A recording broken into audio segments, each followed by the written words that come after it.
காரியம் கிறிஸ்துவை ஏற்றுக்கொண்டவனுடைய வாழ்விலே அன்றாடம் இன்றியமையாமல் இருக்க வேண்டிய ஒரு காரியம் என்னவென்று சொன்னால் இந்த காரியம். அப்போ இந்த சகல ஞானத்தோடு பரிபூர்ணமா வசனம் என்ன செய்யணும், நமக்குள்ள வாசம் பண்ணணும். அடுத்து என்ன பண்ணணும் அப்படின்னா, நாம கர்த்தரை ஆராதனை செய்ய வேண்டும். கர்த்தரை ஆராதிக்கிற ஒரு பழக்கம் இருக்க வேண்டும். ஞாயிற்றுக்கிழமை மட்டும் ஆராதிக்கிற ஒரு பழக்கம் அல்ல, நம்முடைய அனுதின வாழ்வில கர்த்தரை உயர்த்தி ஆராதிக்கிற அனுபவம் வேண்டும். ஜெபம் என்பது வேறு, விண்ணப்பம் என்பது வேறு, ஸ்தோத்திரம், பிரைஸ் தி லார்ட், ஆராதனை என்பது வேறு.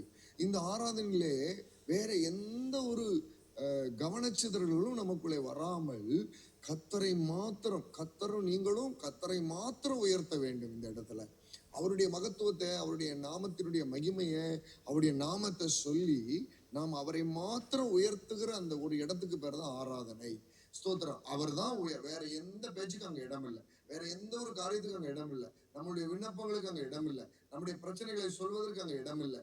அதுல முழுமையா ஸ்தோத்திரம், ஆராதனை என்பது நாம் தேவனை மாத்திரம் நம்முடைய வாயினால், நம்முடைய முழு இருதயத்தோடு அவரை கீர்த்தனம் பண்ணி அவருடைய மகத்துவமுள்ள நாமத்தை ஸ்தோத்திரம் நாம பாடி என்ன செய்ய வேண்டும், கர்த்தரை நாம் மகிமைப்படுத்த வேண்டும். நீ பண்ணலாம் சாரோனின் ரோஜா, அழகுள்ளவரே, அப்படிலாம் பண்ணலாம். இதெல்லாம் என்னதுன்னா அவரை ஆராதிக்கிற பாடல்கள், அவரை ஆராதித்து மகிமைப்படுத்தி அவரை உயர்த்துகிறது. நீ சாரோனின் ரோஜா, ஆண்டவரே என் உறைவிடமாய் இருக்கிறவர், என் மறைவிடமாய் இருக்கிறவர், என் பலனா, இதெல்லாம் வொர்ஷிப் சாங்ஸ். இதெல்லாம் என்னது, வொர்ஷிப் சாங்ஸ்.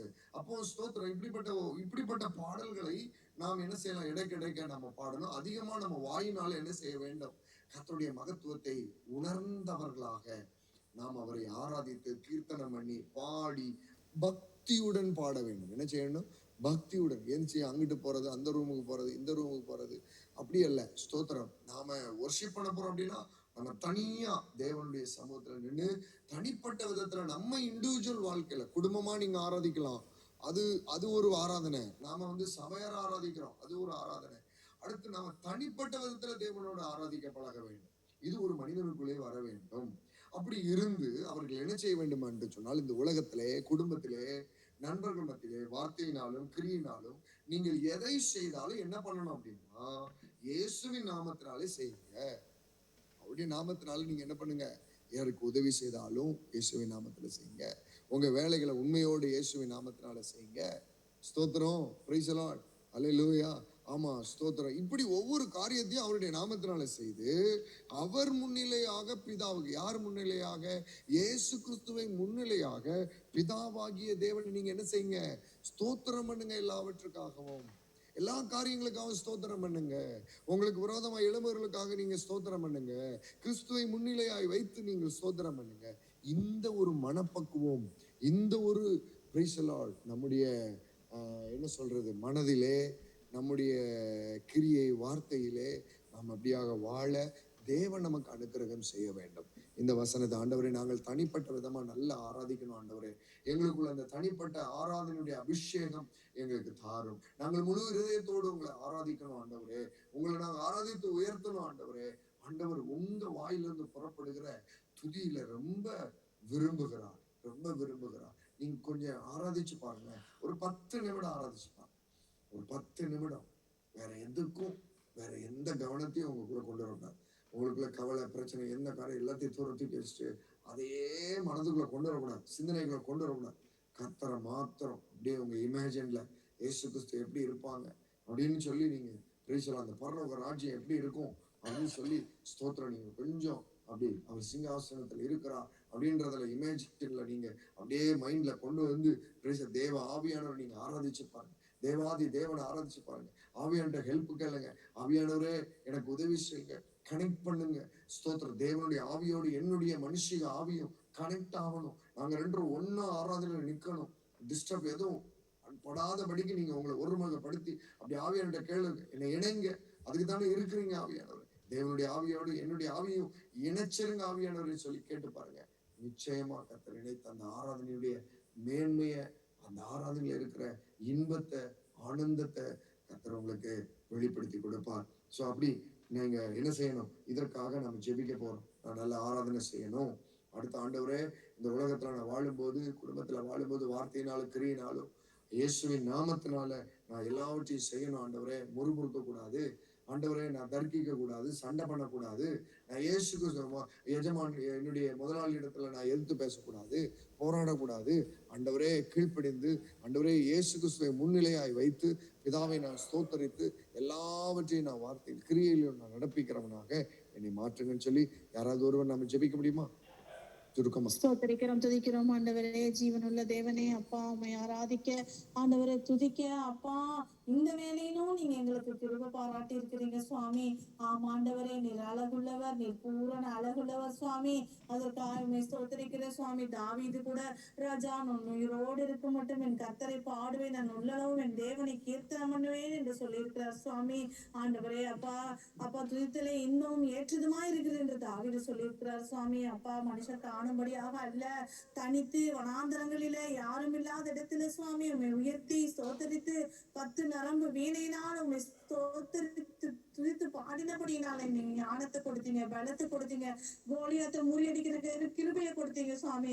ஆண்டவரை கோலியாத் பெரியவன் என்று தாவீதுக்கு தெரியாது சுவாமி. ஆனால் உங்களுடைய தேவன் எவ்வளவு பெரியவர் என்பதை ஆண்டவர் இந்த கோலியாத்துக்கு நீங்க காண்பிச்சீங்க சுவாமி. ஆண்டவரே அப்பா, இந்த நாள்ல கூட ராஜா, நாங்கள் ஒவ்வொரு சபையாராய் ஆண்டவரே, நானும் எங்கள் தனிப்பட்ட குடும்பத்தாரும் சுவாமி, சபையார் அனைவரும் எப்பொழுதும் ஆராதிக்க, தனித்து ஆராதிக்க, பர்சனல் பிரேயர்ல, பர்சனல் பிரைசிங்ல ஆண்டவரை நாங்க காத்திருந்து உங்களுடைய வல்லமையை பெற்றுக்கொள்ள, உங்களுடைய ஆண்டவரை அந்த அருகாமையை பெற்றுக்கொள்ள, உங்களுடைய பிரசன்ஸ் நாங்க பெற்றுக்கொள்ள தகப்பனே நீங்க உதவி செய்திருங்க ஆண்டவரை. துதிக்கும் போது ஆண்டவரை கட்டுகள் உடைபடுமே சுவாமி, பிசாசின் தந்திரங்கள் முறியடிக்கப்படுமே சுவாமி, உங்களுடைய அருகாமை கூட வருமே சுவாமி, உங்களுடைய தூதர்கள் எங்களை தாங்கி கொண்டு வழி நடத்துவார்களே ராஜா. ஆண்டவரே, அந்த கிருபை, அந்த வல்லமையை நானும் எங்கள் சபையாரும் பெற்றுக்கொள்ள வேண்டுமே தகப்பனே. அந்த உன்னதமான அனுபவம், பரலோகத்தின் அனுபவம் சுவாமி எங்களுக்கு உண்டாகும்படியா நாங்கள் ஜெபிக்கிறோம் சுவாமி. ஆண்டவரே, நாங்க எத்தனையோ காரியங்களுக்கு நாங்க நேரத்தை செலவிடுறோம் ஆண்டவரே. ஆனா உண்மை ஆராதித்து துதித்து ஆண்டவர் எல்லா காரியத்திலும் உண்மை ஸ்தோத்தரித்து எதை செய்தாலும் அதை உமக்கென்று நாங்கள் செய்து ஆண்டவரே, தனிப்பட்ட விதத்தில் உங்களுடைய அன்பை ருசிக்க ஆண்டவரே, உமோடு உறவாட அப்பா எங்களுக்கு கிருபை தாங்க சுவாமி. ஆண்டவரே, பிசாசு அந்த ஆண்டவரே உறவு இல்லாதபடிக்கு ஆண்டவரை எல்லா ஜனங்களையும் கட்டி வைத்திருக்கிறோம் சுவாமி. நீர் இந்த நாளில் எங்கள் ஒவ்வொருவரையும் விடுதலையாக்க வேண்டுமாய் ஜெபிக்கிற, துதிக்கவும் ஆராதிக்கவும் என் தேவாய கர்த்தர் எங்களுக்கு உதவி செய்து வழிநடத்துங்க தகப்பனே. தேவாவியானவருங்க அப்படியே செய்கிற தயவுக்காய் ஸ்தோத்திரம் சுவாமி. முழு மனதோடு முழு பலத்தோடு பாடி ஸ்தோத்திரித்து ஆராதிக்க கிருபை செய்து வழிநடத்துங்க சுவாமி. அந்த பூரண அழகுள்ளவர் எங்களுக்காக அந்த கல்வாரி சிலுவையில ஆண்டவரே, மனுஷர் காணும்படியான ரூபம் உங்களுக்கு இல்லாதிருந்தது என்று நாங்க பார்க்கிறோம். அந்த அடைந்தவராய் உங்களுடைய அன்பு ராஜா, அந்த அன்பு நிமித்தம் எங்களுக்காக உண்மையே கொடுத்தீரே. உமக்கு ஸ்தோத்திரம் ஸ்தோத்திரம் ஆண்டவரே. நாங்க உண்மை ஆராதிக்கும் போது அந்த உணர்வுகளை எல்லாம் நீங்க கொடுக்குறீங்க. உங்களிடத்துல இன்னும் கிட்டி சேர கிருபை பாராட்டுறீங்க சுவாமி. அந்த உன்னத அனுபவங்களை எங்களை ஒவ்வொருவருக்கும் சிரிப்பில் தொடங்கி வயதான ஒவ்வொருவருக்கும் நீங்க கொடுங்க. அந்த அனுபவங்களை கொடுங்க சுவாமி. நீங்க மாத்திரம் மகிமைப்படுங்க. எங்களுக்கு எந்த மேன்மை இல்லை சுவாமி. நாங்க மண் சுவாமி. ஆண்டவரே, மண்ணென்று நினைவு கூறுகிறோம். ஆனால் இந்த மண்ணை நீங்க நேசிச்சு ஆண்டவர் தேவதூதர்களுக்கு செவிகொடாம மனுஷருக்கு நீங்க செவி கொடுத்த தெய்வம் அல்லவா. அதற்காக உண்மை ஸ்தோத்தரிக்கிற துதிக்கிற சுவாமி. எல்லாவற்றையும் உமக்காக செய்து உண்மை மாத்திரம் மகிமைப்படுத்துகிறோம் ஆண்டவரே. இயேசு கிறிஸ்துவின் நாமத்தினால ஜெபிக்கிறோம் எங்கள் ஜீவனுள்ள நல்ல பிதாவே. ஆமென், ஆமென், ஆமென். கர்த்தர் நம்முடைய ஜெபத்தை கேட்டுக்கிறாங்க. நம்ம எல்லாரும் கரங்களை தட்டி கர்த்தருக்கு நன்றி சொல்லலாம். ஸ்தோத்திரம் ஸ்தோத்திரம் ஸ்தோத்திரம் ஸ்தோத்திரம் ஸ்தோத்திரம். நாம எடுத்துக்கொள்வோம் மத்தேயு 5ஆம் அதிகாரம்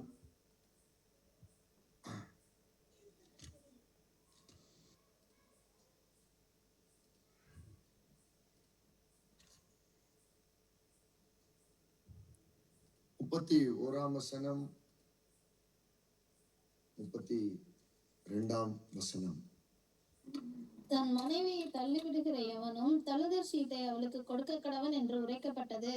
நான் உங்களுக்கு சொல்லுகிறேன், வேசித்தன முகாந்திரத்தினால் ஒழிய தன் மனைவியை தள்ளிவிடுகிறவன் அவளை விபச்சாரம் செய்ய பண்ணுகிறவனாய் இருப்பான். அப்படி தள்ளிவிடப்பட்டவளை விவாகம் பண்ணுகிறவனும் விபச்சாரம் செய்கிறவனாய் இருப்பான். சரி, அடுத்து ஒரு 3ஆவதாக அவர் பேசுகிறார். இங்கே விவாகரத்து குறித்து பேசுகிறார். தள்ளுதல் சீட்டு.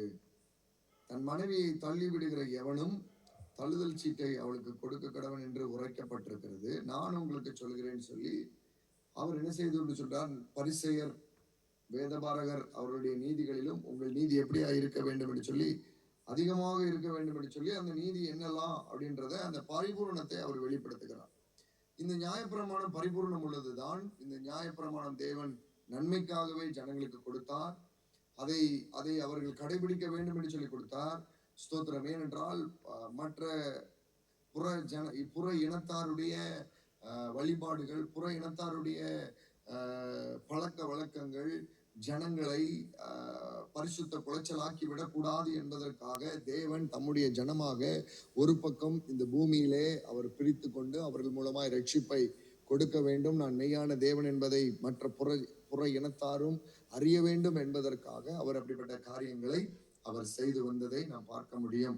அப்போ அந்த கொடுக்கப்பட்ட அந்த நியாயப்பிரமாணத்தை இந்த யூதர்கள் தவறாக அவைகளை என்ன செய்து கொண்டார்கள் என்று சொன்னால் விளங்கி கொண்டு அல்லது அதை தவறாக அவங்களுடைய வாழ்க்கை முறைமைக்கு மனநிலைக்கு ஏற்றவாறு அவர்கள் என்ன செய்து கொண்டார்கள் என்று சொன்னால் போதித்தார்கள், அதை கை கொண்டார்கள். சோ அப்போ தேவன் இதை பூரணப்படுத்துவதற்கு இந்த நியாயப்பிரமாணத்தில் உள்ள காரியங்கள், உண்மையான காரியங்கள் என்ன, தேவன் என்ன மனநிலையோடு இந்த நியாயப்பிரமாணத்தை உங்களுக்கு தந்திருக்கிறார் என்பதை இயேசு கிறிஸ்து ஜனங்களுக்கு அதை என்ன செய்கிறார் என்று சொன்னால் அறிவிக்கிறார். சோ உங்களுக்கு உரைக்கப்பட்டதுன்றாரு, அடுத்து நான் உங்களுக்கு என்ன செய்கிறேன் சொல்லுகிறேன் அப்படின்னு சொல்லுகிறார். அப்போ நான் என்ன நினைச்சு இத மோசையினுடைய கருத்துல கொடுத்தேன் அப்படின்றத இயேசு கிறிஸ்து இந்த பூமியில மனுஷகுமாரனாக இந்த பூமியில வந்து ஜனங்களிடத்துல நேரடியாக, ஏனென்றால் அவருடைய பிரதிநிதிகளாக இருந்த ஸ்தானாதிபதிகளாக இருந்த வேதபாரர்கள் பரிசேயர்கள் அவர்கள் அதற்கான ஒரு பூரணம் அதனுடைய கருப்பொருளை விட்டு ஸ்தோத்திரம் அவர்கள் வெளிப்புறமா இருக்கிற காரியங்கள் அவங்க மனநிலைகளுக்கு அவங்க வசதிக்கு ஏற்றவாறு இந்த காரியங்களை அவர்கள் ஸ்தோத்திரம் மாற்றி அதை ஜனங்களுக்கு தவறாய் அவர்கள் போதித்தார்கள். ஜனங்களும் தங்கள் மனநிலைக்கு ஏற்றவாறு இந்த நியாயப்பிரமாணத்தை அவர்கள் எடுத்துக்கொண்டதை நிமித்தமாக தேவன் இதை நான் அழிக்க அல்ல, நியாயப்பிரமாணத்தை நான் அழிக்க அல்ல நிறைவேற்ற வந்தேன் என்று சொல்லிவிட்டு இப்படிப்பட்ட காரியங்களை எல்லாம் நமக்கு சொல்லி வருகிறார். கோபத்தை விளக்க வேண்டும், அடுத்து இச்சைகளை என்ன செய்ய வேண்டும், விளக்க வேண்டும் அப்படின்னு சொல்லி அதனுடைய காரியங்களை எல்லாம் அவர் சொல்றாரு. இதனுடைய மூல காரணம் என்ன அப்படின்றதையெல்லாம் நமக்கு சொல்லிட்டு வர்றாரு. அப்போ உள்ளான மனுஷனை இங்க நம்ம எல்லாம் பார்த்தோம் என்று சொன்னால் உள்ளான மனுஷனுக்குரிய காரியங்களை தான் இங்க ஆண்டவர் பேசிட்டு வருகிறார். உன்னுடைய வெளிப்புற காரியங்களை அவர் பார்க்கல, அவர் உள்ளான இருதயத்தை நீ என்ன செய்ய வேண்டும், மாற்ற வேண்டும், மாற்றிக்கொள்ள வேண்டும். உன்னுடைய உள்ளான நீதி அழுக்கா இருக்குது, ஸ்தோத்திரம் பிரைஸ் தி லார்ட். ஆகவே அதை தேவநீதியாய் நீ மாற்ற வேண்டும் என்பதை அவர் விரும்பி இந்த காரியத்தை அவர் சொல்கிறார். அப்போ நீங்க பார்ப்பீர்கள் சொன்னால் ஸ்தோத்திரம் ஆதியாகமம் 1:27 சொல்லுகிறது. ஆதியாகமம் 1:27 சொல்லுது, தேவன் தம்முடைய சாயலாக மனுஷன் என்ன செஞ்சாராம், சிருஷ்டித்தார். அவனை தேவ சாயலாகவே சிருஷ்டித்தார், ஆணும் பெண்ணுமாக அவர்கள் என்ன செஞ்சாராம், சிருஷ்டித்தார். அப்போ ஸ்தோத்திரம் பிரைஸ் தி லார்ட். நாம இன்னொரு வசனம் கூட நீங்க பார்க்கும்போது ஆதியாகமம் 2:18 நீங்க பார்க்கும்போது மனுஷன் தனிமையா இருப்பது நல்லதல்ல என்று சொல்லி பிரைஸ் தி லார்ட் அவருக்கு ஏற்ற துணையை உண்டாக்குவேன் என்று சொல்லி ஆண்டவர் உண்டாக்கினார். ஏவாளை ஆண்டவர் உண்டாக்கினார், மனுஷனை தேவசாயலாக உண்டாக்கினார். ஸ்தோத்திரம். அப்போ இந்த மனுஷனுடைய விழா எலும்பை உருவி அந்த விழா எலும்பை வைத்துதான் ஏவாளை தேவன் என்ன செய்கிறாரு, உருவாக்குகிறார். ஆதியாகமம் 2:22 தேவனாகிய கர்த்தர் தான் மனுஷனில் எடுத்த விழா எலும்பை மனுஷியாக உருவாக்கி அவளை மனுஷனிடத்தில் கொண்டு வந்தார். அப்போ உருவாக்கின தேவன் ஏதேன் தோட்டத்துல எங்கேயும் விடல. ஸ்தோத்திரம். நீ அவளை கண்டுபிடிச்சுக்கோ, அது யாரு, உன்னுடைய ஏற்ற துணை யாருன்றதை நீ கண்டுபிடிச்சுக்கோன்னு சொல்லி விடல. அவளை உருவாக்கி யாரிடத்துல கொண்டு வரா, மனிதனாகிய ஆதாமின் இடத்தில் கொண்டு வருகிறார். சோ அப்போ இந்த திருமண ஐக்கியத்தை தேவன் பரிசுத்தமாய் பார்க்கிறார், இதை ஆசீர்வதித்து இருக்கிறார். இந்த குடும்ப வாழ்வை ஏற்படுத்தினவர் கர்த்தரே. அப்போ இந்த குடும்ப வாழ்வுல இந்த திருமண உறவுல ஸ்தோத்திரம் பிரைஸ் தி லார்ட் தேவன் பிரைஸ் தி லார்ட் இணைத்தார். மனிதனோடு மனுஷி ஆகிய ஏவாளை என்ன செஞ்சாரு, நினைத்தார். ஏற்ற துணை. நீ தனிமையா இருப்பது நல்லதல்ல, நீ தனிமையா இருக்கக்கூடாது என்று சொல்லி ஆண்டவர் ஏற்ற துணையை கொடுத்திருக்கிறார். அப்போ ஸ்தோத்திரம். அப்போ சொல்றாரு, ஆதியாகமம் 2:24 சொல்றாரு, இது நிமித்தம் புருஷன் தன் தகப்பனையும் தன் தாயையும் விட்டு தன் மனைவியோடு இசைந்திருப்பான், அவர்கள் ஒரே மாம்சமா என்ன செய்வார்கள், இருப்பார்கள். அப்போ மாம்சத்தை நாம என்ன செய்ய முடியாது, ரெண்டு துண்டாக்க முடியாது. அப்போ துண்டித்தால் என்ன நடக்கும், மரணம் தான் என்ன செய்யும், சம்பவிக்கும். இதே போலதான் கணவன் மனைவியினுடைய இருவருக்கும் இடையே இருக்கிற அந்த உறவினுடைய ஐக்கியத்தை, அந்த நெருக்கத்தை ஸ்தோத்திரம் யாராலும் பிரிக்க கூடாது என்பது தேவனுடைய அறிவிப்பா இருந்தது. அதை யாராலும் பிரிக்க கூடாது. ஏனென்றால் அவர்கள் ஒரே மாம்சமா இருக்கிறார்கள். அதை நீ பிரிப்ப அப்படின்னா சபிக்கப்பட்டவர்கள். சோ அப்போ நம்ம பிரிக்க கூடாது என்று வேதம் சொல்லுகிறது. அப்போ வேதம் மத்தேயு 19:5 நீங்க வாசித்து பாருங்க. மத்தேயு 19:5 சொல்றாரு, வாசிங்க பார்க்கலாம். இது நிமித்தம் புருஷனானவன் தன் தகப்பனையும் தாயையும் விட்டு தன் மனைவியோட இசைந்திருப்பான், அவர்கள் இருவரும் ஒரே மாம்சமா இருப்பார்கள் என்று அவர் சொன்னதையும் நீங்கள் வாசிக்கவில்லையா? நீங்கள் வாசிக்கவில்லையா அப்படின்றத நம்ம பார்க்க முடியுது. அப்போ ஸ்தோத்திரம், இவர்கள் இணைத்ததை என்ன செய்யக்கூடாது, பிரிக்க கூடாது. 7-8 வாசித்து பாருங்க. 6ல இருந்து வாசிங்க. இப்படி இருக்கிறபடியினால் அவர்கள் இருவராயிராமல் ஒரே மாம்சமா இருக்கிறார்கள். ஆகையால் தேவன் நினைத்ததை மனுஷன் பிரிக்காதிருக்க கடவன் என்றார். அதற்கு அவர்கள் அதற்கு அவர்கள், அப்படியானால் தழுதற் சீட்டை கொடுத்து அவளை தள்ளிவிடலாம் என்று மோசே ஏன் கட்டளையிட்டார் என்றார்கள். அதற்கு அவர், உங்கள் மனைவிகளை விடலாம் என்று உங்கள் இருதய கடினத்து நிமித்தம் மோசே உங்களுக்கு இடம் கொடுத்தார். ஆதி முதலாய் அப்படி இருக்கவில்லை. அப்ப பாருங்க, இருவராயிராமல், அவர்கள் இருவராயிராமல் எப்படியா இருக்கிறாங்க, ஒரே மாம்சமா இருக்கிறாங்க. தேவன் இணைச்சிருக்கிறாரு, இதை மனுஷன் பிரிக்கவே கூடாது. தேவன் இணைத்ததை மனுஷன் ஒரு நாள் நினைச்ச கூடாது, பிரிக்க கூடாது அப்படின்றத இங்க சொல்றாரு.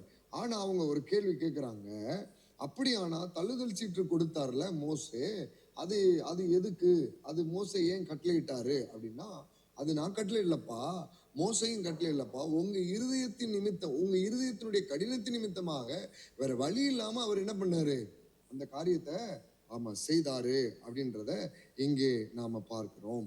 அப்போ ஸ்தோத்திரம், இந்த தள்ளுதல் சீட்டு என்று ஆண்டவர் விரும்புகிறது என்ன அப்படின்னா, மனுஷன் பிரிந்து வாழக்கூடாது.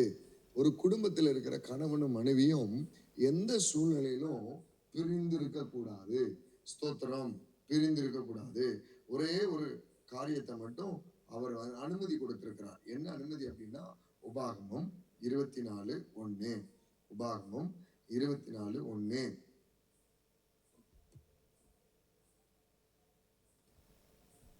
ஒருவன் ஒரு ஸ்திரீயை விவாகம் பண்ணி கொண்ட பின்பு அவளிடத்தில்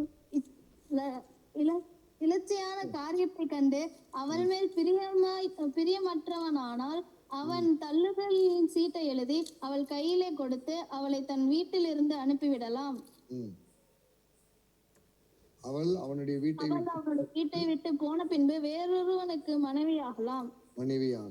லட்சையான காரியம். சோ இந்த லட்சையான காரியம் ஸ்தோத்திரம் மட்டும்தான் விவகாரத்துக்கு எப்படியா இருக்குது, அதாவது டைவர்ஸ்க்கு எப்படியா இருக்குதுன்னா நாம அனுமதி கொடுக்கப்படுகிறது. ஆனாலும் ஸ்தோத்திரம், இதை யூதர்கள் எப்படியாக பயன்படுத்தினார்கள் என்று சொன்னால், தவறாக அவர்கள் பயன்படுத்தினார்கள்.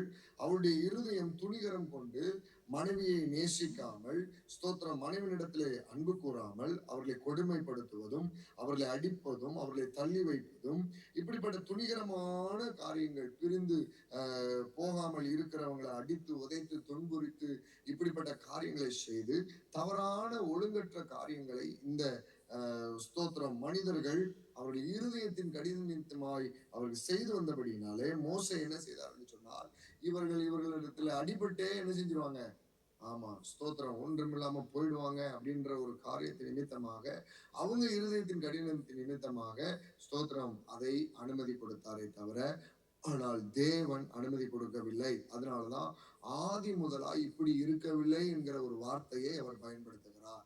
19 ஆமா ஸ்தோத்திரம் 8ல நம்ம பார்க்கிறோம். ஆதி முதலாய் அப்படி இருக்கலையே, உங்க இருதயத்தின் கடின நிமித்தம் தான் மோசே இந்த காரியத்தை சொன்னாரு. இது தேவன் சொல்லவில்லை. இது தேவன் நீங்கள் தழுதல் சீட்டை கொடுக்க வேண்டும் என்று சொல்லி டைவர்ஸ் பண்ணணும்னு சொல்லி ஆண்டவர் ஒரு நாளும் சொல்லவில்லை. அவருடைய கட்டளை தேவன் இணைத்ததை மனிதன் பிரிக்காதிருக்க கடவன் என்பதுதான் அவருடைய கட்டளை. அப்போ ஸ்தோத்திரம், அருமையான கர்த்தருடைய பிள்ளைகளை நாம் வாசிக்கலாம். மல்கியா 2:14-16.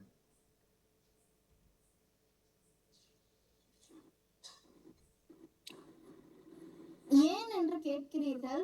கர்த்தர் உனக்கும் உன் இளவயதின் மனைவிக்கும் சாட்சியா இருக்கிறார். உன் தோழியும் உன் உடன்படிக்கையின் மனைவியும் ஆகிய அவளுக்கு நீ துரோகம் பண்ணினாயே. தள்ளிவிடுதலை நான் வெறுக்கிறேன் என்று இஸ்ரவேலின் தேவனாகிய கர்த்தர் சொல்லுகிறார். அப்படிப்பட்டவன் கொடுமையினால் தன் வஸ்திரத்தை மூடுகிறான் என்று சேனைகளின் கர்த்தர் சொல்லுகிறார். ஆகையால் நீங்கள் துரோகம் பண்ணாமல் உங்கள் ஆவியை குறித்து எச்சரிக்கையா இருங்கள். 15 வசனங்களை நம்ம வாசித்து பார்க்கும்போது, அவர் ஒருவனை அல்லவா படைத்தார், ஆவி அவரிடத்தில் பரிபூர்ணமாய் இருந்ததே, பின்ன ஏன் ஒருவனை படைத்தார்? தேவ பக்தியுள்ள சந்ததியை பெறும்படிதானே. ஆகையால் ஒருவனும் தன் இளவயதின் மனைவிக்கு துரோகம் பண்ணாதபடிக்கு உங்கள் ஆவியை குறித்து எப்படியா இருங்க, எச்சரிக்கையா இருங்க. தள்ளி விடுதலை நான் என்ன செய்கிறேன், வெறுக்கிறேன் என்று இஸ்ரவேலின் தேவனாகிய கர்த்தர் என்ன செய்கிறாரா, சொல்லுகிறார் என்று இங்கே கட்டளையிடுகிறார், சொல்லுகிறார். அப்போ ஸ்தோத்திரம், அவர் எப்படி சொல்றாரு பாருங்க. உன் இளவயதின் மனைவி, அடுத்து உன் தோழி அப்படின்னு சொல்றார், உன் உடன்படிக்கையின் மனைவியும் ஆகிய அப்படின்னு சொல்றாரு. அவங்களுக்கு நீங்க துரோகம் பண்ணாதீங்க. மனைவிகளும் கணவனுக்கு என்ன செய்யாதீங்க, துரோகம் பண்ணாதீங்க. நீங்க தேவ பக்தி உள்ள சந்ததியை பெற்றெடுக்கும்படியாக கர்த்தர் உங்களை இணைத்திருக்கிறார். பரிசுத்த சந்ததியை நீங்கள் பெற்றெடுக்கும்படியாக இந்த பூமியிலே கர்த்தர் உங்களை இணைத்திருக்கிறார். ஆகவே நீங்கள் கூடி வாழுங்கள் என்று வேதம் நமக்கு சொல்லுகிறது. எந்த ஒரு சூழ்நிலை, சில சண்டைகள் சச்சரவுகள் வந்தாலும் ஆண்டவர் சொல்லுகிறது என்று சொன்னால் நீங்கள் கூடி வாழ வேண்டும். ஒருவரை ஒருவர் விட்டு கொடுத்து ஒருவருக்கு ஒருவர். அதுதான் அந்த கொலோசியர்ல சொல்லியிருக்கிறாரு, எபேசியர்ல சொல்லியிருக்கிறாரு, எப்படி நீங்க குடும்பத்துல இருக்கணும்ன்றத அவர் சொல்லியிருக்கிறாரு. அப்போ ஸ்தோத்திரம், அப்ப இதையெல்லாம் நம்ம இந்த வேத வசனத்தின்படி நம்ம குடும்பத்தை கட்டி இருப்போமே ஆனால், கட்டி எழுப்புவோமே ஆனால், அந்த குடும்பம் குட்டி பரலோகம் போல இருக்கும். எருசலேமில் வாழ்வை நீங்கள் என்ன செய்வீர்கள், காண்பீர்கள் என்று வேதம் சொல்லுகிறது. நீ உன் பிள்ளைகளுடைய பிள்ளைகளையும் நீ என்ன செய்வாய், ஆமா ஸ்தோத்திரம், காண்பாய் அப்படின்னு ஆண்டவர் என்ன செய்றார், நமக்கு ஆசீர்வாதத்தை கொடுக்கிறார் பாருங்க. அப்போ நம்முடைய ஜீவிதத்துல இந்த தள்ளுதல் சீட்டுக்கு இடமே இல்லை, இடமே இல்லை. ஸ்தோத்திரம். எந்த ஒரு சிச்சுவேஷன்ஸ் ஆனாலும் சரி, எந்த சூழ்நிலை ஆனாலும் சரி, நாம் ஒருவரை ஒருவர் விட்டு பிரிந்து இருக்க கூடாது. இன்னைக்கு சிலர் என்ன பண்றாங்க அப்படின்னா, கல்யாணம் பண்ணிக்கிறாங்க, கல்யாணம் பண்ணிட்டு புருஷங்காரர் எங்க பண்ணுவாரு, சம்பாதிக்க ஃபாரின் போயிடுவாரு. மனைவி என்ன பண்ணுவாங்க, இங்க இருப்பாங்க. ஆனா வேதத்துல சொல்றாரு, ஒருவனுக்கு புதுசா கல்யாணம் ஆனா 1 வருஷம் என்ன செய்யக்கூடாது, யுத்தத்துக்கு போகக்கூடாது. அவன் வீட்டிலே தான் இருக்கணும். தன் இளம் வயதின் மனைவியோட அவன் எப்படியா இருக்கணும், சந்தோஷமா இருக்கணும் அப்படின்னு சொல்லி ஆண்டவர் என்ன பண்றாரு, அங்க ஒரு கட்டளை கொடுக்குறாரு. அவனை யுத்தத்துக்கு கூப்பிடக்கூடாதுப்பா அப்படின்றார். அப்போ இன்னைக்கு பாருங்க, கல்யாணம் முடிச்சுட்டு பல வருடங்களா வெளிநாட்டுல பணத்துக்காக கேட்டா, நான் என் குடும்பத்துக்காக உழைக்க போயிருக்கேன், என் பிள்ளைக்காக உழைக்க போயிருக்கேன். இதெல்லாம் ரொம்ப, நான் என்ன சொல்றேன், ஃபேமிலியா போயிடுங்க. ஃபாரின் போறது நான் தப்புன்னு சொல்லல, ஃபேமிலியா கூட்டிட்டு போயிடுங்க, ஃபேமிலியா இருங்க. ஸ்தோத்திரம். ஒரே மாம்சமா இருங்க, ஒன்றாக இணைந்திருங்கள். அல்லேலூயா. பிரிந்தே இருக்க கூடாது. ஆமா, அவங்க ஒரு பக்கம் நீங்க ஒரு பக்கம் அப்படி இன்னும், அதுக்கு வேதத்துக்கு இடமே கிடையாது. ஸ்தோத்திரம். வேதத்துல இடமே இல்லை. அப்படி பிரிந்திருக்கோமே ஆனால் நிச்சயமாக நாம் வேத வசனத்தின்படி நாம் வாழவில்லை, நாம் வாழவில்லை. ஸ்தோத்திரம். அப்போ நாம ஒரு நாளும் ஒருபோதும் தன் கணவனையோ அல்லது மனைவியோ விட்டு ஒருபோதும் பிரிந்திருக்க கூடாது. அப்ப வேலைக்கு ஐயா, வேலைக்கு போயிட்டு தான் வந்துடுறீங்களா? ஏன்னா ஒரே ஒரே கம்பெனியில் நீங்கள் என்ன செய்யுங்க, கணவன் மனைவியாக வேலை செய்யுங்க. அப்படி ஏதாவது வேலை கிடைச்சா போங்க, ரொம்ப சந்தோஷம். அதை விட பிளெஸிங் வேற எதுவுமே கிடையாது. அதை விட ஆசீர்வாதம் எதுவுமே இல்லை. ஐயா நான் கொஞ்சம் நிம்மதியாக இருக்கிறதே இந்த வேலை நேரத்தில் தான் அப்படின்னு சொல்லுவீங்க. ஸோ ஆனால் நீங்கள் அப்படி நினைக்கக்கூடாது. ஸ்தோத்திரம். உங்களுக்கு கர்த்தர் ஏற்ற துணையை தான் கொடுத்துருக்காரு. உங்களுக்கு ஏற்ற துணை, அந்த துணை உங்களுக்கு ஏற்ற துணையா இருக்க போய் தான் நீங்க ஒழுங்கா இருக்கீங்க. இல்லைன்னா நம்ம சேட்டை நமக்கு தெரியும், நம்ம ஏகப்பட்ட சேட்டை பண்ணுவோம். இல்லைன்னா நாம ஒழுங்கா இருக்க மாட்டோம். அதனாலதான் அவங்க அப்படி இருக்காங்க. அதனாலதான் ஆண்டவர் அவங்களை அப்படி வச்சிருக்கிறாரு. அவங்க அப்படி இருக்கிறதுனாலதான் நாம இப்படி இருக்கோம், கர்த்தருக்குள்ள ஒழுங்கா இருக்கோம். ஆமா. அதனால ஏற்ற துணை நீங்க சொல்லணும், எனக்கு ஏற்ற துணை. உங்க மனைவியை பார்த்து சொல்லணும், எனக்கு ஏற்ற துணையை கர்த்தர் கொடுத்திருக்கிறார். அல்லேலூயா.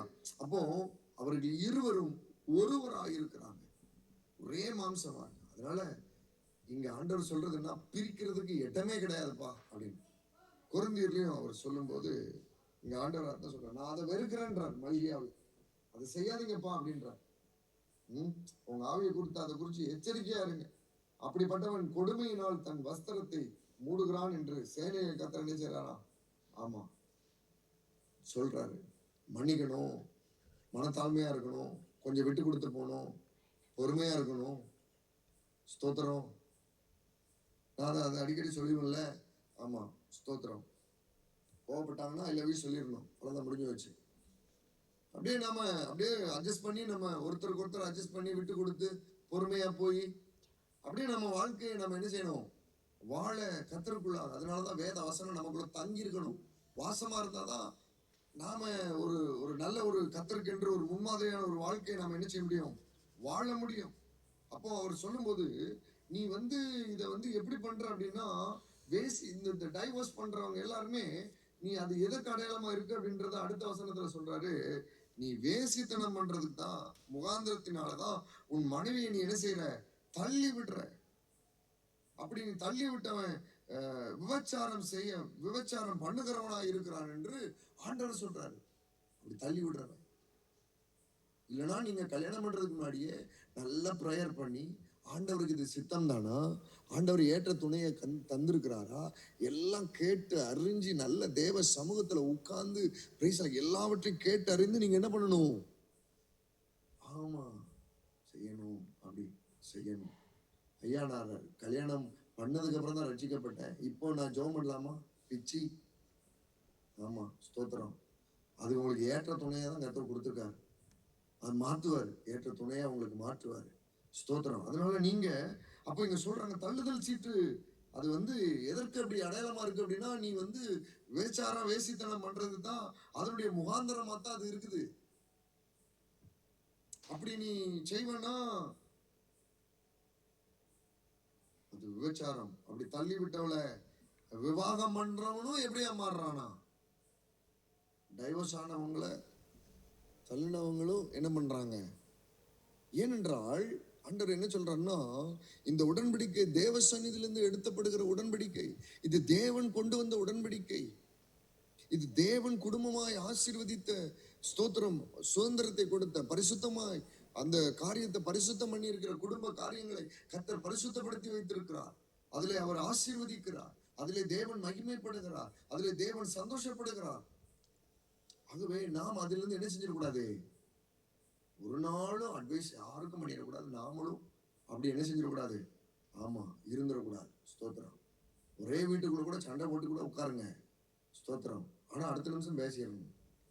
சண்டையை போடுங்க, ஆனா பேசிடணும். அதெல்லாம் உள்ள வைக்கக்கூடாது, கசப்புலாம் வைக்கக்கூடாது, தூக்கி போட்டுடணும், மறந்துடணும், மன்னிச்சிடணும்.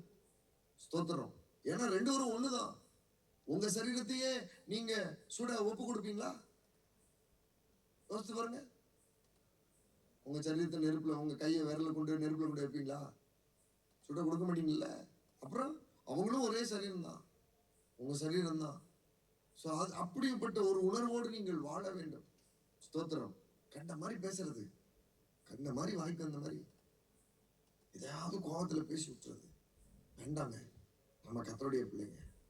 ஸ்தோத்திரம். நம்ம பொறுமையோடு வாழணும். நம்ம தழுதல் சீட்டு என்ன செய்ய கூடாது, கொடுத்துடக்கூடாது. நம்ம ஜாக்கிரதையா வாழணும். ஆகவே ஆண்டவர் இதை வெறுக்கிறார். ஆண்டவருக்கு இது பிரியமில்லாத ஒரு காரியம். ஸ்தோத்திரம். ஆண்டவருக்கு இது பிரியமில்லாத ஒரு காரியம். இதை ஒரு நாள் நாம் என்ன செஞ்சிடக்கூடாது, செய்துவிட கூடாது. மற்றவங்களுக்கும் ஆலோசனை கொடுக்க கூடாது. அதனாலதான் சொல்லப்படுகிறது, சமாதானம் பண்ணுகிறவர்கள் பாக்கியவான்கள் என்று வேதம் சொல்லுகிறது. ஸோ அதனால நாம ஜாக்கிரதையா வாழுவோம். 1 கொரிந்தியர் 7ஆம் அதிகாரம் 10ஆம் வசனம் கடைசியா வாசிக்கலாம், முடிக்கலாம். 1 கொரிந்தியர் 10. விவாகம் பண்ணிக்கொண்டவர்களுக்கு நான் அல்ல, கர்த்தரே கட்டளையிடுகிறதாவது, மனைவியானவள் தன் புருஷனை விட்டு பிரிந்து போகக்கூடாது. பிரிந்து போனால் அவள் விவாகம் இல்லாதிருக்க கடவள், அல்லது புருஷனோட ஒப்புரவாக கடவள். புருஷனும் தன் மனைவியை தள்ளிவிடக் கூடாது. ஓகே. அப்ப பாருங்க, விவாகம் பண்ணி கொண்டவர்களுக்கு நான் அல்ல, கர்த்தரே என்ன பண்றாரு, கட்டளையிடுவதாவது, மனைவியானவள் தன் புருஷனை விட்டு என்ன செஞ்சிடக்கூடாது, பிரிந்து போகக்கூடாது. அப்படி சொல்ல போய் தான் பெரிய பிரச்சனை ஆயிப்போச்சு. பிரிஞ்சு என்ன செஞ்சிடக்கூடாது, போகக்கூடாது. சபை விட்டே ஓடி போயிருச்சு. வசனத்தை பேசுறோம், அவங்களுக்கு சாதகமா வசனம் இல்லைன்னா சபையை மாத்திட்டு போயிடுறாங்க. வசனம் மாறாதுங்க என்னைக்குமே. நீங்க 80 வயசு ஆனாலும் இந்த வசனம் அப்படித்தான் இருக்கும். இந்த வசனம் கிரியை செய்யும், இந்த வசனம் பேசும், நியாய தீர்ப்பு வரையும் கொண்டு வந்து நிற்கும். இந்த வசனம் நியாய தீர்ப்புல கொண்டு வந்து நிற்கும். இன்னைக்கு ஒருவேளை சபையை மாத்திட்டு போய் அங்க நல்லா இன்னைக்கு பூமியில நல்லா இருக்கலாம், ஆகா ஓஹோன்னு இருக்கலாம். அது இங்க கணக்கு இல்லை. முடிவு எப்படி இருக்கு, முடிவு சம்பூர்ணமா இருக்கணும். முடிவு எப்படியா இருக்கணும், சம்பூர்ணமா இருக்கும். அதனால ஆரம்பத்துல துரிதமாய் கிடைக்கிற ஆசீர்வாதம் முடிவில் என்ன செய்யலாம், ஆசீர்வாதம் பெறாது. இன்னைக்கு ஒருவேளை இந்த பூமியில ஆரம்பம் இங்க நாங்க அவர்கிட்ட இருந்து நாங்க தப்பிச்சு, ஆமா அவர் பயங்கரமா திட்டுறாரு, இப்படிலாம் பேசுறாரு, அதெல்லாம் நியாயமா, அதெல்லாம் பண்ணலாமா, குடிகாரனாலும் நீ அவரோட தான் வாழணும். உன் நடக்கையினாலும் திருத்து, உன் அன்புனாலும் திருத்து, முடங்கால முடக்கு, ஜெபம் பண்ணு. கர்த்தர் மாற்றுவாரு, கர்த்தர் செய்வாரு. ஏன் எத்தனை பேர் வாழல, கல்லானாலும் கணவன், உள்ளானாலும் புருஷன் சொல்லி அட்டியை வாங்கிக்கிட்டோம், அவருக்கு சமைச்சு போட்டுக்கிட்டோம். அந்த காலத்துல வாழ்ந்து ஒரே புருஷனுக்கு வாழ்ந்துருந்தாங்கல்ல. இப்ப மட்டும் என்னவா மாத்திக்கிறது, அப்படியே ஓடிடுறது அம்மா வீட்டுக்கு. இந்த அம்மா வீடு சப்போர்ட் பண்றது, இந்த அம்மா வீடு வந்து அவங்க பேச்சையை கேட்டுக்கிட்டு என்னன்னு தீர விசாரிக்காம, சமாதானம் பண்ணாம, ஆமா அம்மா மகளுக்கே சப்போர்ட் பண்றது, இல்லை மகனுக்கே சப்போர்ட் பண்றது. இந்த வேலையெல்லாம் இந்த மாமியார் மாமனார் இந்த வேலையெல்லாம் பார்க்கக்கூடாது. அது அவங்க தனிப்பட்ட குடும்பம், அதை அவங்க பார்க்கணும், அவங்க பார்த்துக்குவாங்க. உங்ககிட்ட ஆலோசனை வந்தால் நல்ல ஆலோசனையை இணைச்சி வைக்கிற மாதிரி ஆலோசனையை பாருங்க. என் மகளை எப்படி பண்ணிவிட்டானா, என் பிள்ளைய எப்படி பண்ணிவிட்டானா, அப்படி செய்யலாமா, இப்படி செய்யலாம், போலீஸ் ஸ்டேஷன் வரையும் போறது, இதெல்லாம் நல்லாவா இருக்குது? சபையில இருக்கிற மூப்பரை கூப்பிட்டு காரியங்கள் இப்படியா இருக்கு, இந்த மாதிரி இருக்கு, நீங்க ஆலோசனை கொடுங்கன்னு சொல்லணும். இதுக்கு அப்படிதான் வேதம் சொல்லுது நமக்கு. இதெல்லாம் விட்டு போட்டு வேற எங்கேயாவது போய் என்ன செஞ்சிடறது, போலீஸ் ஸ்டேஷன்ல போய் பஞ்சாயத்து பண்றது, இதெல்லாம் கேட்டோம்னா குத்தவாளி. நான் குத்தவாளி இல்லை, ஸ்தோத்திரம். தேவன் வருகிற நாள்ல அது வெளிப்படும். இப்ப வேத வசனம் இப்படி சொல்லுது பாருங்களேன். இப்ப நீங்க அந்த சபையை மாத்திட்டு போயிட்டா நீங்க பண்ற தப்பெல்லாம் சரியாயிடுமா? ஸ்தோத்திரம். நீங்க செஞ்சது நியாயமாயிட முடியுமா? இல்ல. வசனம் சொல்லுது நீ பிரிஞ்சு போக கூடாது. அப்படியே நீ பிரிஞ்சு போகணும், கல்யாணம் இல்லாம இருக்கணும். அதை ஆண்டவர் விரும்பல, அதை ஆண்டவர் விரும்பல. யாரும் பிரிஞ்சு போக கூடாது. கர்த்தர் இணைத்ததை மனுஷன் பிரிக்காதிருக்க கடவுள். புருஷனும் பிரிந்து போக நினைக்க கூடாது. இணைந்து வாழ கர்த்தர் விரும்புகிறார். அவர் உள்ள வேதனைப்படும். இதை உண்டாக்கினவர், இந்த பிரமாணத்தை எல்லாம் ஏற்படுத்தினவர் அவர். அப்போ இதெல்லாம் அவரை மீறி செய்கிற செயல். அவர் சொல்லியும் நாம் மீறி செய்கிற செயல். அங்க போய் நீ காலையில உட்காந்து ஜெபம் பண்ணா எல்லாம் சரியாயிடுமா, எல்லாம் மன்னிக்கப்பட்டுருமா? ஒரு நாள் மன்னிக்கப்படா. ஸ்தோத்திரம். அதனால அருமையான கர்த்தருடைய பிள்ளைகளே, நீங்கள் நானும் ஸ்தோத்திரம். இந்த சப்ஜெக்ட் வந்து நான் நிறைய பேசிடுவேன், அதனால நான் மூடிடுவேன். ஸ்தோத்திரம். அதனால நாம ஸ்தோத்திரம். ஏன்னா எனக்கு இது காரியங்கள்ல வந்து நான் ரொம்ப முக்கியத்துவம் கொடுக்கக்கூடிய ஆள். அதுல வந்து காம்ப்ரமைஸே கிடையாது. ஸ்தோத்திரம். அது நானா இருந்தாலும் சரி, யாரா இருந்தாலும் சரி, சத்தியம்தான். அதனால நாம அப்படி இல்லை. நம்ம எல்லாரும் கர்த்தர் கிருபையினால நம்முடைய ஃபேமிலியை கர்த்தர் ஆசீர்வாதமா வச்சிருக்கிறாரு. கர்த்தருக்கு ஸ்தோத்திரம். ஆனா 1-2 பேரு நம்ம சபையில இருந்து இப்படி பண்ணிட்டு போயிட்டாங்க. ஸோ 2 பேர் நினைக்கிறேன், ஐ திங்க். ஸ்தோத்திரம். அதனால நாம இப்படிப்பட்ட காரியத்துக்கு நாம என்ன செய்யக்கூடாது, இடம் கொடுக்கக்கூடாது. மற்றவங்களுக்கு ஆலோசனை சொல்லும் போது இந்த வசனத்தை எடுத்து காமிங்க. தேவன் இப்படிலாம் சொல்லியிருக்காருப்பா, இப்படிலாம் இருக்காருப்பா. ஒருவேளை புறஜாதியா இருந்தாலும் சொல்லுங்க. கடவுள் நம்மளை எப்படி உண்டாக்கி இருக்கிறாரு, இது கடவுள் உண்டாக்குனதுப்பா. நல்ல ஆலோசனையை நீங்க அவங்க கொடுத்து அவங்க வாழ்க்கையை வாழ வைங்க. நீங்க எப்படி வாழணும்னு கற்றுக் கொடுங்க. நீங்க மற்றவங்களுக்கு, நீங்களும் வாழுங்க, மற்றவங்களுக்கு கற்றுக் கொடுங்க. உங்க வாழ்க்கையில இந்த வேத வசனத்தை கடைபிடித்து வாழுங்க.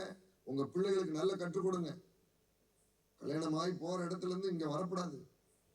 வந்தா கணவன் மனைவியா நீங்க வரணும். நல்லா தங்குங்க, வாங்க அம்மா வீட்டுக்கு வாங்க, தங்குங்க, ஒன்றும் பிரச்சனை இல்லை. உனக்கு புகுந்த வீடு தான் சொந்த வீடு.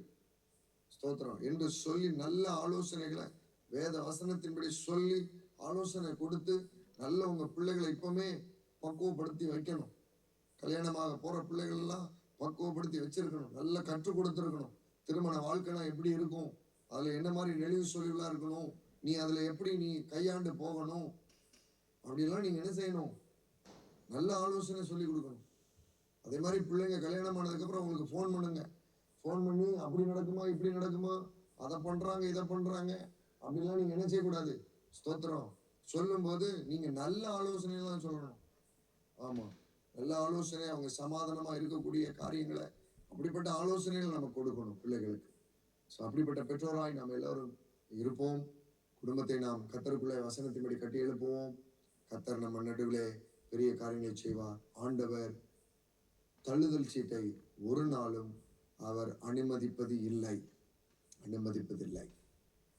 அவங்க அப்படி பண்ணிட்டாங்க, எனக்கு துரோகம் பண்ணிட்டாங்க, இதை பண்ணிட்டாங்க, நாங்க டைவர்ஸ் பண்ணிட்டோம். ஸ்தோத்திரம். எந்த இடத்துல நம்ம பிரியலாம் அப்படின்னா, ஸ்தோத்திரம், மனைவி இறந்து விட்டார்கள், கணவன் இறந்து விட்டார்கள் என்று சொன்னால்தான் அவர்கள் அடுத்த திருமணத்திற்கு அவர்கள் பாத்திரவான்களாக இருக்கிறார்கள். ஒருவேளை கணவனை விட்டு வெளியே வந்து விட்டார்கள் என்று சொன்னால் அவர்கள் கல்யாணமாக தான் இருக்கணும். கடைசி வரைக்கும், சாகிற வரைக்கும் என்ன செய்யக்கூடாது, கல்யாணம் பண்ணக்கூடாது. அதுதான் வேதம் சொல்லுது. அதனால நாம இந்த காரியத்துல நாம சத்தியத்தை அறிந்து கொள்ளுவோம், நாம் சரியா இருப்போம். ஸ்தோத்திரம். அடுத்து நாம பிறருக்கு பிரயோஜனமுள்ள பாத்திரமாய் நாம் இருக்கலாம். கண்களை மூடுவோம், ஜெபம் பண்ணுவோம்.